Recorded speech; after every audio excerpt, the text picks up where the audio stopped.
So mga tol, matapos po ang magandang pinapakita po ni Edgar Berlanga ng impresibo po ang panalo versus Jonathan Gonzalez Ortiz, kung saan lang niya dinurog po ng walang kahirap-hirap po sa round 1. Nakuha ang panalo ni Edgar Berlanga by round 1 technical knockout. Pagkatapos dyan mga tol ay hinamon po ng rematch po ito ang undisputed super middleweight world champion Canelo Alvarez. Ay gusto daw labanan ulit ni Berlanga mga tol. Bukod dyan ay may paparating pa po na laban itong si Canelo Alvarez mga tol ngayong buwan ng Mayo, kung saan niya makakalaban ang IBF Super Middleweight World Champion William Skull na gaganapin po sa Saudi Arabia. Samantala ay wala pa pong sagot itong si Canelo Alvarez sa paghamon po ni Edgar Berlanga mga tol, dahil po ay may nakapila pa po sa kanya.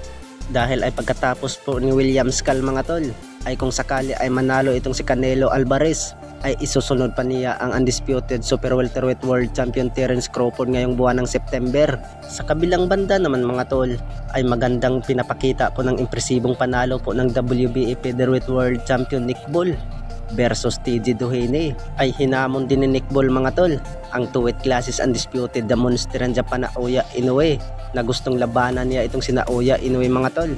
Banat ni Nick Bull mga tol ay bigyan daw niya ng magandang laban itong si Naoya Inoue.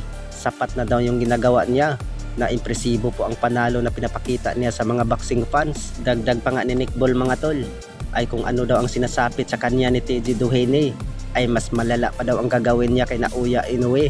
Ibig sabihin dyan mga tol ay kaya palang durugin ni Nick Bull itong si Naoya Inoue. Ano kaya sa tingin niyo mga tol? Magkatotoo kaya ang sinasabi ni Nick Bull?